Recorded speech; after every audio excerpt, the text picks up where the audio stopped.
I'm going to go straight ahead, and because I know Tony's time is very precious, Tony, you know why we're here today. This is called the No Carbon Tax Rally.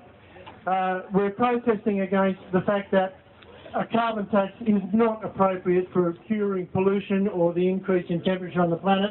Not only that, it has been brought in by stealth by the government. They were not given a mandate. Our democratic right is being usurped.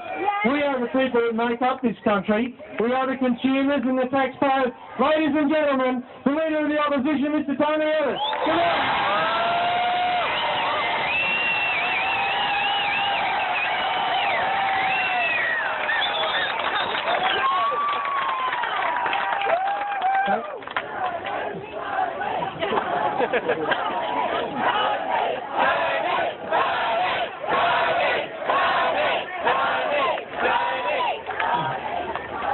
Ladies and gentlemen, I want to say congratulations to all of you for coming out today and letting the Government of Australia know that the people of Australia can never be taken for granted. As I look out on this crowd of fine Australians, I want to say that I do not see scientific heretics.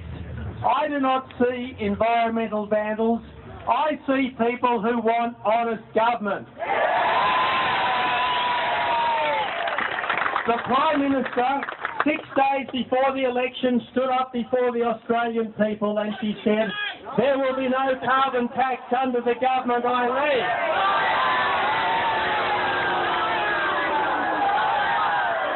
And she said that. She said that because she knew that was the only way to stave off defeat. Does anyone think for a second that the Prime Minister would be in the lodge if 6 days before the election she had said, yes, there will be a carbon tax? Because the struggling families of Australia are doing it tough enough. They're doing it tough enough with all the increased prices, with all the increased government charges. What they don't need is an unnecessary new tax that will make a tough life harder. Now, I say to you, in all honesty, there are a lot of diverse opinions about climate change. And I don't think this is about climate change. Climate change happens. Mankind does make a contribution. It's important to have an intelligent response, not a stupid one. An intelligent response to climate change means more trees, better soils and smarter technology. It doesn't mean a great big new tax that just for starters will drive your power bill up by $300 a year. It will put 6.5 cents a litre on the cost of filling up your car. It will put $6,240 on the price of a new home, and that is just for starters. It won't just damage your standard of living. It will damage jobs. In fact, this is Australia's new export under the carbon tax. It's your job. There are 126,000 jobs that will go in regional Australia. There's 10,000 jobs that will go in the coal industry alone, and 16 big mines will close. There's 24,000 jobs that will go in the mining industry more generally. There's 45,000 jobs that will go in the energy-intensive sector. And as the boss of BlueScope Steel has made clear again and again, this is a tax from a government which doesn't want us to make things anymore in this country. It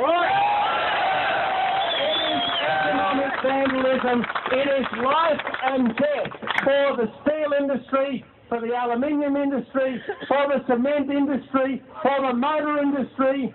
And if this tax come in, does anyone think for a second that we will use less steel, that we will turn our air conditioners on less, that we will stop driving our cars? No. It means that the steel and the aluminium and the cement will be imported. And those jobs will be exported. And that's the last thing that any Australian should want and that any Australian government should promote through unnecessary and wrong-headed policy change. Now, ladies and gentlemen, you are going to hear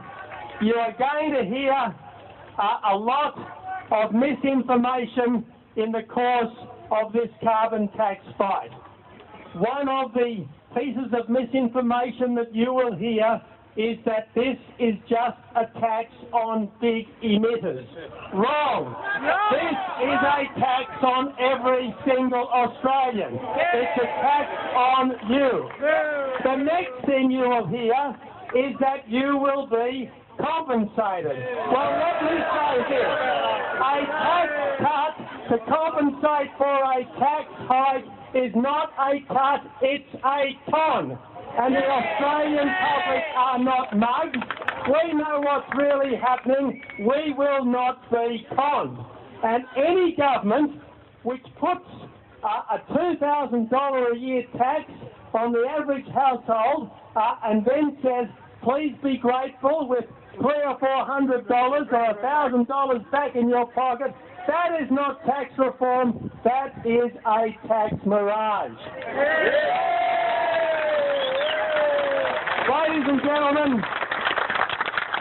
gentlemen, I was delighted to hear the Prime Minister say the other day that she had learnt a lot from scripture lessons.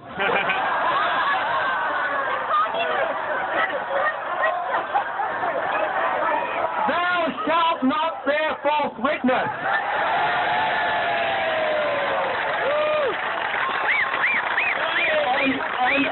And I say in conclusion, even Prime Ministers are entitled to change their mind.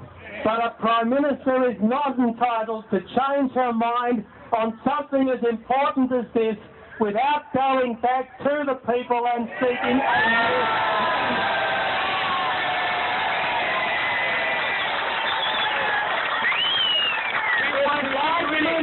If the argument is as strong as she says, trust the people to know the truth.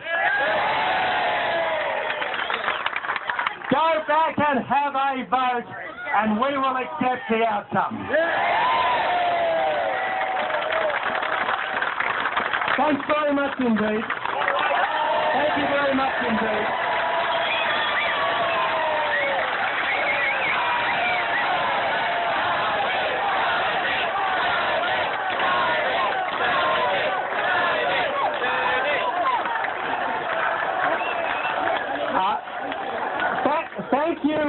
Thank you everyone.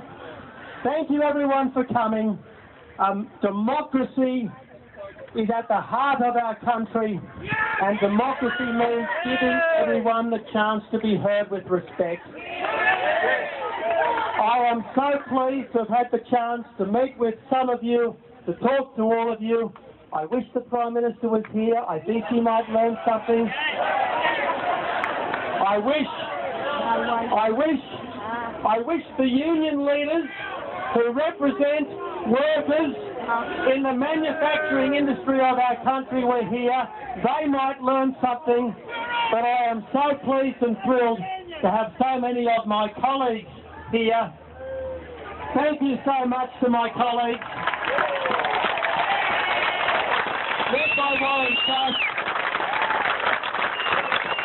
I so thank and appreciate the support of my colleagues. We've got Eric Abbotts, the Leader of the Opposition in the Senate. And I also want to say thank you to Chris Smith and 2GB.